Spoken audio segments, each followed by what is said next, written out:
Hey everyone, Angel Fire here, and today I'm going to show you my top 10 favorite video games of all time. And because they're my favorite video games of all time, there's going to be games on here that I don't necessarily play anymore, but I played when I was a wee lad. They still hold a special place in my heart. But before we get into the groove of things, I'm going to say a couple of things. Your favorite game probably won't be on this list, because I haven't played every game known to man.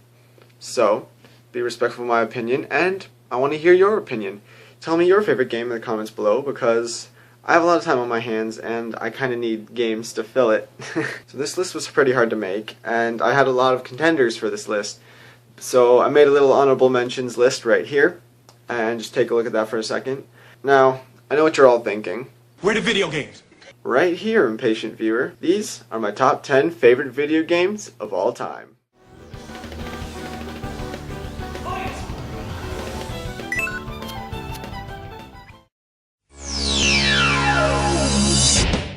Sonic Adventure 2 is my favorite Sonic game of all time.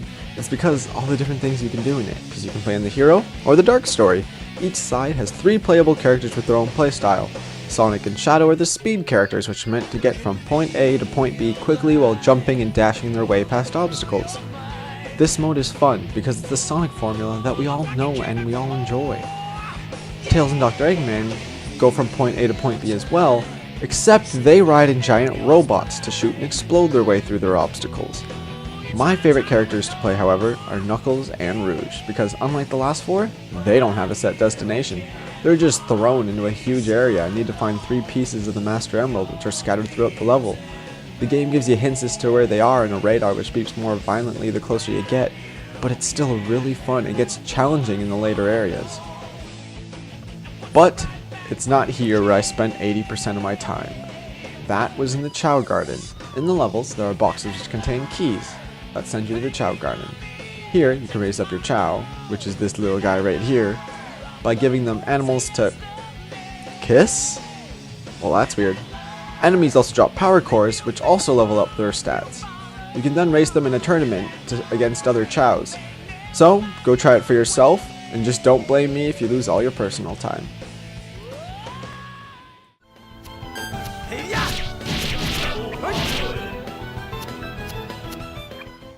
Gary's Mod is coming in at number 9 because this game is basically heaven for a tinkerer. The single player allows you to create all sorts of different creations by using all the tools and models, or if you're like me and have the patience of the squirrel from Red Riding Hood, you went past the porcupines and the redbird tree and the guy with the long beard, and now she's up the creek and she sings everywhere she goes. She's like la la la la la.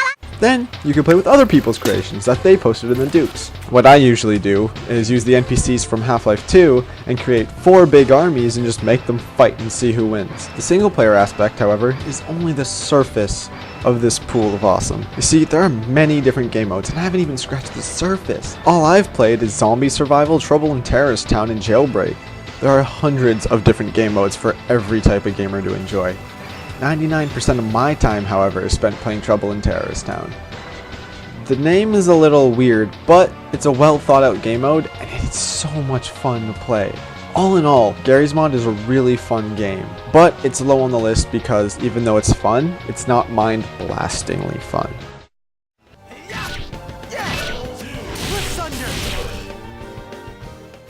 Terraria is on this list. Minecraft is not on the list. How could you not put Minecraft on this list? Alright, just calm down and hear me out, fanboys. I prefer Terraria over Minecraft, because I'm not a builder. I like adventure. Being able to explore unknown terrain, discovering new enemies and locations, and finding better loot. It's just so much fun. And oh boy, does Terraria have adventure. It's the game's core. There's just so many different environments, what with the underground, deserts, jungles, corruption, dungeons, hollow, hell, and sky islands. This game has it all. It has a whole bunch of different unique monsters and bosses, awesome weapons, and even magic. This game just has so much content that you will have so much to do in it. This game is purely made for people who love adventure like me. The thing is once you do everything in the game, the replay value is small because you already know everything. It's lost its magic. But that initial experience is amazing.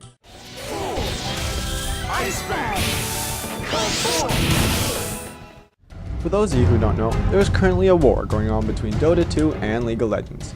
I am on the side of League, a game that I have spent countless hours into playing. League is a purely multiplayer game, where you can control one of many different champions against another team of players or AI. The community in the game is half and half. Either you're going to get people who give you constructive criticism if you're doing bad, or completely and totally yell at you like 5-year-olds who just learned swear words. Getting to know the game is a little hard at first, but if you learn how to play, the game becomes really fun. Also, when you get a pentakill, you feel better than everybody else. This game is on this list because I have been playing this game for a long time now, and the amount of fun which I have had with it has not diminished in the slightest. In fact, it's gotten better and higher, and I love this game more than when I started out. The game won't leave you awestruck, but it is fun and it will not lose its value. Bring me more flesh bags to slice up.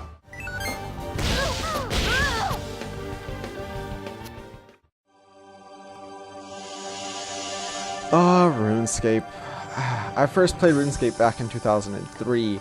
Now, however, going back and playing it has completely blown my mind. There's just so much more content and stuff to do for non-members than the last time I played it. And for the two people watching this who don't know what RuneScape is, it's an MMORPG that happens right in your browser. You don't need to download anything. There's just a lot of skills, and even though there are some that are better than others, each one is actually useful. There are also interesting and fun quests to do, cool monsters, mini games, and PvP. There's a lot of stuff to do in this game, even for free-to-play people. But if you buy a member's account, there is literally 100 times more content. I've never owned a member's account, but my friend who would come over every weekend when I was in grade 7 and 8 did own one. And we spent all day on my computer just playing it and doing awesome quests. Like Terraria, this game is made for an adventurer like me. But if you ever took an arrow to the knee, then this might not be the game for you.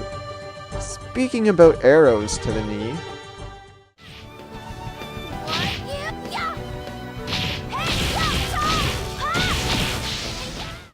Bethesda, thank you. Just thank you for this great game.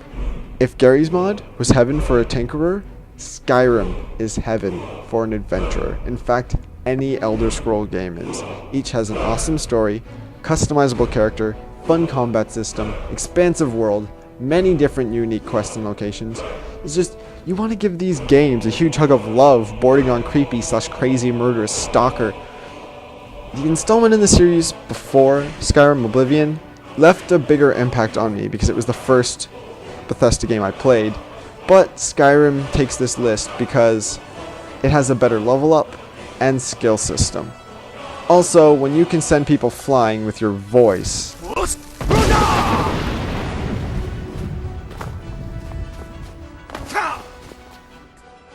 it deserves a spot on this list. Now, don't get me wrong, both Oblivion and Skyrim are amazingly fun games, and any gamer should just go and play them.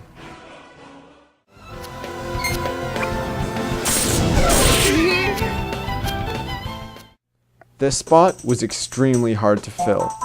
Every Legend of Zelda game that I have played could have been on this list. But, to make it fair, I settled with Ocarina of Time. This game isn't on here because it was the first Zelda game I played. That was Link to the Past. Nor is it on here because I want to be with the cool kids because the entire internet thinks this game is godly. Which, don't get me wrong, this game is godly. It's awesome. But I like this game because I had fun in each and every dungeon. Okay, yeah, the water temple as Adult Link was annoying because of the water rising crap. But the temple wasn't that bad. With the extra and hidden content, amazing music, the really amazing level design, the time travel concept was also really cool. And as a kid, I had a lot of fun with this game. Just running around, exploring, finding things to do, and also trying to find all the hidden hearts. To be quite honest, I was actually a scaredy cat as a kid, and when this happened,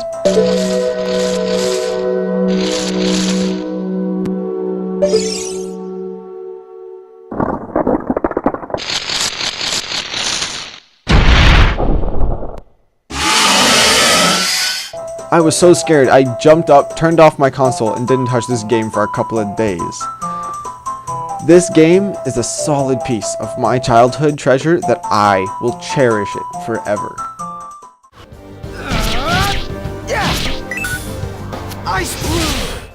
Okay, so I kinda cheated in this category. This spot belongs to every main Game Boy Pokemon game. Pokemon was my childhood. Every day an episode of Pokemon aired on TV, I watched it. I made sure I was always at home and I could watch it. I got Pokemon Red for my Game Boy Color and every next gen game after that. I don't even care what people say, I still like Pokemon. Okay? Don't hate the player, hate the game. Actually, don't hate the game, because Pokemon is awesome. The reason each handheld Pokemon game is on here is because each one has given me the same experience as the first one did. Because each game has different locations, different protagonists, different evil organizations, well, except for Gen 1 and 2, different gym leaders, and most importantly, different Pokemon. I mean, I just love the concept of catching a little creature and then leveling them up and make them stronger. And the hours of grinding just feel so worth it when you see your Pokemon finally evolve.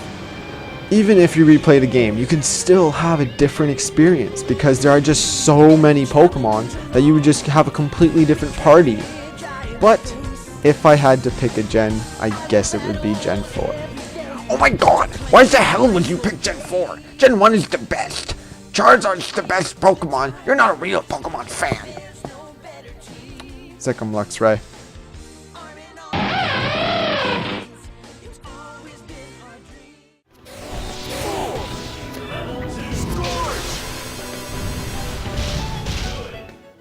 Illusion of Gaia is a very under-the-radar Super Nintendo game. The game is centered around Will, a boy with mysterious powers, and one day gets pulled into a journey, and then he learns a whole bunch of things on this journey, and the game is really, really fun. And I loved it so much as a kid, and I still love it.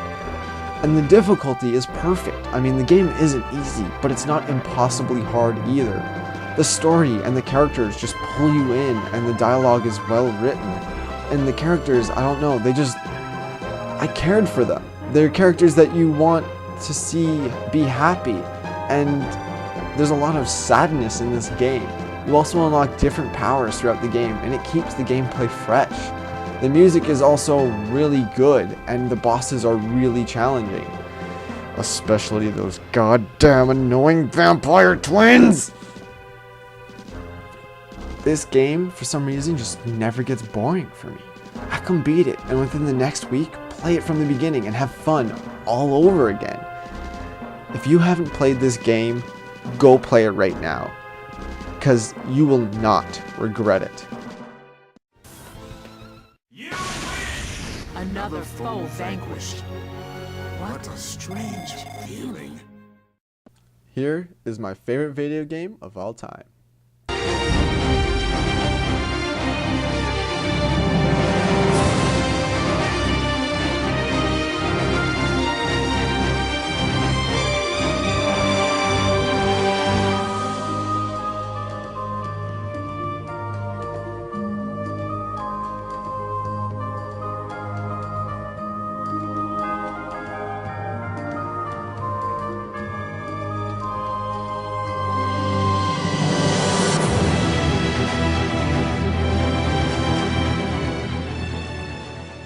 Oh my god, yes, yes, yes! I don't even know what to say about this game, because there are literally no words to describe how much this game means to me and the gamer that I've become. The Tales of games are amazing, especially this one. This game has the greatest story in any video game that I have ever played. The story really draws you in and has so many different plot twists that you'll want to keep playing just to see what happens next. Now, a lot of people prefer Symphonia's brother game, Vesperia. The thing is that Vesperia's characters and story wasn't as nearly as amazing, and they didn't really draw me in. There are really only two minor problems with this game for me. One is when you play with multiple people, the camera only follows player one, and it zooms in and out according to the distance of the target and your character. Most of the time, players 2 to 4 can't even see their character. The other is you can only move towards and away from your target, which is a little hard to grasp at first, but once you get used to it, it's no longer a problem. Now those are only 2 little tiny minor faults in a huge, amazing, and beautiful game. Now, there is tons of extra content, many different locations and enemies, 9 playable characters, and a crap ton of awesome looking special moves. You can even combine some moves to make stronger ones. Side quests and secret characters that give you awesome costumes, and even there's a chef that's part ninja. There's also a lot of funny and extra dialogue that you can either listen to or read. My favorite being the one in the Shadow Temple where Lloyd and Zelos talk about darkness and girls. Then Zelos gets smacked up by Sheena because Lloyd tells her that Zelos was the one that grabbed her butt earlier. The game also has a replay value. Once you beat the game, you can spend grade that you get from all the battles you fought so far on different things that will help you in your second playthrough. You can keep all the cooking recipes you found, or you can keep all the abilities that you've gained so far in titles. I've probably beat this game at least 15 times, and the amount of fun that I've had with it hasn't really diminished. The combat is still really fun, and I still love the story. And for all these reasons, I give Tales of Symphonia the title of my favorite game of all time.